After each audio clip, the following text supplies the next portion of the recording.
What's up, everybody? This is Fishers of Men. Today I've got another Star Wars video for you. This time I want to address a question that I think is going to be asked a lot in the near future, and it is, are people getting tired of Star Wars?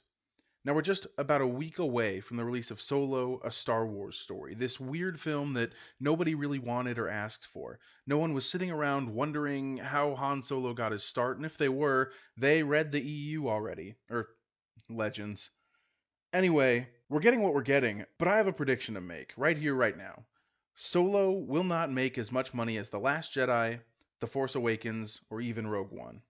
I know, it's not much of a leap, but that's only half of my prediction. The remainder is that no matter how much it makes, you'll start seeing articles, videos, and people talking asking this question. Are consumers getting tired of Star Wars? Now, this question will come in a variety of different forms. For example, are we getting too much Star Wars? Or is Star Wars oversaturating the movie market? And of course, has Star Wars run its course? The answer to these questions is obviously a big fat no, and I'll tell you why as we go on. It's strange because a lot of the people and sites that are going to ask this question are going to be the same sites that couldn't stop talking about Infinity War when it was released. And to be fair, it's Infinity War, so it's hard to not talk about a movie like that, an event like that. But they'll do the same thing about Ant-Man and the Wasp when it comes along. They'll talk about how amazing this is and how well Marvel is doing. Now, the Rotten Tomato reviews have already come out for Solo, and they're a bit underwhelming. The want to see metric that users can use, that they can click that they want to see the film, is still dropping every day. And this is only going to add wood to the fire that causes these sites and these people to ask these questions. So, why is it then that a franchise like Marvel's MCU, which is also owned by Disney just like Star Wars is, can release 18 movies in 10 years and still have those movies continue to get rave reviews and break box office records, while the box office performance of Star Wars, which was a media giant for over 40 years, is suddenly being called into question? And you saw this with The Last Jedi some too. This question was asked after The Last Jedi, but it will be asked more after Solo. Is it because Marvel has a larger fan base? No. Star Wars is still one of the most popular and well-known IPs in the world. Is it because Marvel is more into social justice, with characters like Black Panther taking center stage? No. Star Wars added much more diversity in The Force Awakens and in The Last Jedi, and even in Rogue One. So if that was a problem that people complained about before, it's certainly been fixed within the Star Wars universe by now. So, what is it?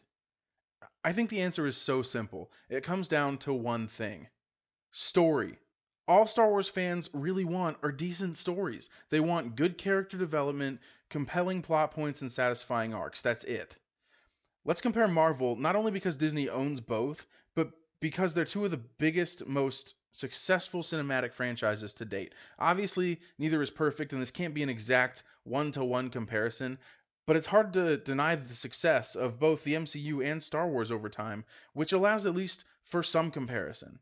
Now, as a side note, DC, on the other hand, has had real trouble making films that perform well. And is this because fans are tired of DC? Of course not.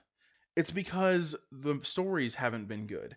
Characters haven't been developed well, arcs are poorly written, and in the end, none of the movies seemed compelling or worthwhile, especially in the Justice League and in Batman vs. Superman. They blew Doomsday and the death of Superman in their second movie of the universe. They added 3 characters into Justice League with no real background, and made some movies that really weren't very good. The best of the movies is probably Wonder Woman, which, honestly, I found to be kind of like, it was good, but it wasn't great. Star Wars seems to be suffering the same fate, but at a slower pace. Perhaps this slower pace is due to the goodwill built up through previous films and the past 40 years of merchandising and everything like that, as well as character building and galaxy building that had occurred previously. While DC is starting from scratch, Star Wars isn't. But back to the point, Marvel has released 18 films in the past 10 years, and they are killing it. People line up to see each new installment in this franchise. Theaters are full, ticket sales are booming. Black Panther broke records as one of the latest Marvel movies, and everything was leading up to Infinity War, which is probably one of the biggest cinematic events in history. The work has been laid down over these past 10 years that came to a head that people went crazy for. It set records, it set box office records, it beat The Force Awakens for opening weekend ticket sales. And Star Wars should be like this. To Marvel's credit, the MCU deserves the hype it gets. They've added characters gradually, giving them really convincing backstories and interesting arcs that made us care about them. And this is why it was so hard at the end of Infinity War to watch some of our favorite characters disintegrate and float away. It was hard to watch these characters die because we've been around them for a long time. There have been multiple movies to develop these characters, to get into their shoes, to see what they're thinking. And I think the next Infinity War movie, the next Avengers movie that comes out, is going to expand on that even more. I think we're going to lose Cap and lose Thor and lose Iron Man, a lot of the original Avengers in this next movie, so that they can save these new Avengers. And I think that's going to be really tough as well. Star Wars has not developed the characters in their new trilogy well. I don't care about them. I won't care if Rey dies. I won't care if Rose dies. I definitely won't care if Poe dies. The story hasn't given me enough to be interested in them as characters. I wasn't interested when Admiral Holdo died. I was interested when Admiral Akbar died. I was sad when I thought Princess Leia died. I was sad when Luke died, especially since they ruined his character.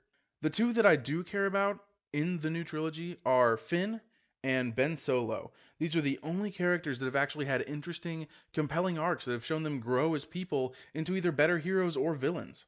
Now, speaking of villains, ever since the first Avengers film, Thanos has been in the background. Thanos has been pulling the strings. While there were other villains related or unrelated to Thanos' overall goal, everything was leading up to Thanos' invasion in Infinity War, and we knew this. The biggest, most powerful bad guy the Avengers had faced would be Thanos, and it would come with huge consequences. We expected this, and that's what we got.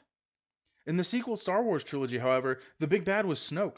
Snoke was behind everything. All the other lesser bad guys were there, but Snoke was pulling the strings. The biggest, most powerful bad guy that Rey and everybody else should have faced should have been Snoke, and it should have come with huge consequences, just like we saw in Infinity War. Now, however, Snoke is dead, and Kylo Ren is the big bad guy, who Rey has already beaten once before with no training. How are there any stakes? How does this lead into some grand finale in Episode 9? It doesn't.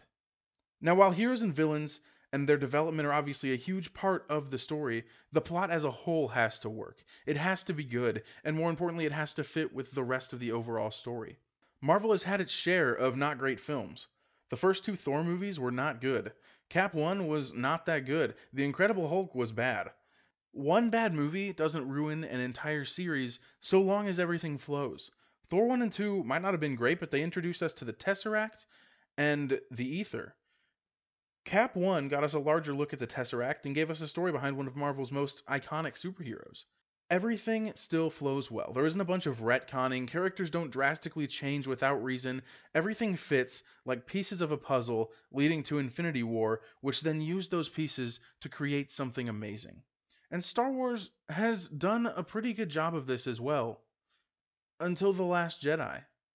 The Last Jedi adds characters with no backstory and places them in major roles. The Last Jedi kills off series favorite characters with little mention. The Last Jedi drastically changes characters without providing convincing reasons. The Last Jedi killed the main villain halfway through the second movie of a trilogy. The Last Jedi threw away setups given to us by The Force Awakens. Ultimately, The Last Jedi acted like the first film of a new trilogy, with moments that even belonged in a final movie in some places. It seemed like its own thing, instead of the second film in a trilogy leading us to a grand finale. And now the rumors of Episode 9's plot points are coming out, so potential spoiler alert. It looks like there's going to be a time skip in between the next movie. It looks like all of the stuff from The Force Awakens, all of the stuff from The Last Jedi, none of it's going to matter, and we're going to go into this third movie with these characters that nobody cares about. It's essentially going to be another one-off movie. The Force Awakens set things up, and The Last Jedi just tumbled everything down. J.J. Abrams built this nice sandcastle or this tower out of blocks, and Rian Johnson came in and just pushed it over. And now J.J. Abrams is coming back with this ruined castle, and he's got to build up something out of the pieces, but it's not going to be what it could have been. This is one of the main reasons why people didn't like The Last Jedi. Yes, The Force Awakens was a little derivative. It was very much like A New Hope, but it could also be considered a sort of love letter to the original trilogy. It was a nod to the fans. And if The Force Awakens was a love letter, The Last Jedi was a death threat. There was so much potential there for the second and third movies to be something different that we had never seen, but that stayed faithful to the core of what Star Wars is, and The Last Jedi didn't do that. The Last Jedi threw everything away and decided to go in a direction that no one really asked for or wanted. And yes, some people are fine with that now, and I understand, and if you like the movie, I'm not berating you for it. But even if you like it, it is impossible to deny that this movie has split the fan base and caused seemingly irreparable damage to the Star Wars brand. The story didn't fit. It didn't seem like a Star Wars movie. Not to mention the whole space chase plot and the pointless Finn and Rose side quest, but I'm not going to get into that right now. All of this comes back to the film I mentioned at the beginning of the video, Solo: A Star Wars Story. This is a film that I had never heard anyone ask for. It's a film that switched directors about 80% of the way through. A film that hired acting coaches for Alden Ehrenreich because even though he might be an okay actor, he isn't good enough to act like an already established character, apparently, which I'm sure is very difficult. But there are other actors that would have been perfect for this role. It's entirely possible that this film blows my mind. It's entirely possible that it's the best Star Wars film since the original trilogy, that it's full of amazing development and plot points that'll leave the universe richer and more fleshed out, leaving us that spark of hope that The Last Jedi kept talking about, not for the rebellion, but for the Star Wars franchise that we all love. But with the Rotten Tomato scores coming out and the reviews that we've seen so far, I kind of doubt it. And so, when it isn't as good as we think it should be, and we don't see it 2 or 3 times at the box office, and everyone starts saying, just like they did after The Last Jedi, are people getting tired of Star Wars? I hope whoever watches this is smart enough to realize that no, we aren't tired of Star Wars, we're tired of bad stories. Stories that don't flow, stories that don't feel like Star Wars, stories that shove politics down our throats, instead of being subtle and actually making you think about it. Give us something good, and we'll be on board excited as we once were. You can even tap into some of the established storylines. Legacy, Legacy of the Force, Fate of the Jedi, the Yuzhan Vong War, Knights of the Old Republic, Darth Bane, whatever. There's a ton of source material there for you to draw on from the EU, from Legends. You can use these stories and just change them a little bit. Obviously, you've kind of messed up the timelines, but you can still pull the Yuzhan Vong and put them in a different spot in the Star Wars universe. You can pull the Fate of the Jedi story and put it in a different place. Honestly, Star Wars fans aren't that hard to please. People say we are, but it's just not really the case for the most part. If you write a good story that flows and fits well with the universe, that develops the characters you use in understandable ways and deepens our knowledge of the Star Wars universe, you'll see us excited for Star Wars again. Some people may disagree with the direction it goes or with some of the plot points, but if it feels like Star Wars, most of the fan base will love it.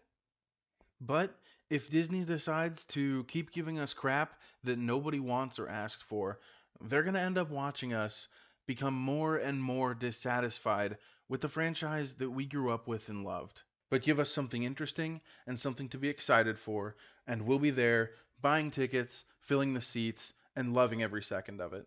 That's all I have for you guys today. Let me know in the comments if you agree with me or not. If you liked the video, go ahead and like, subscribe, maybe watch some of my other videos. If you don't see any of my other videos that appeal to you, come back in a couple weeks. Maybe you'll find something then that you like. Let me know what you're thinking. Do you expect to see this question asked by a lot of news outlets, or do you think I'm just out of my mind? Do you think I'm wrong? Do you think that people are tired of Star Wars now, or do you think that the fans are still there ready to go as long as they get what they want? Let me know in the comments. Like and subscribe if you want to. Again, I am Fishers of Men, and I will talk to you later.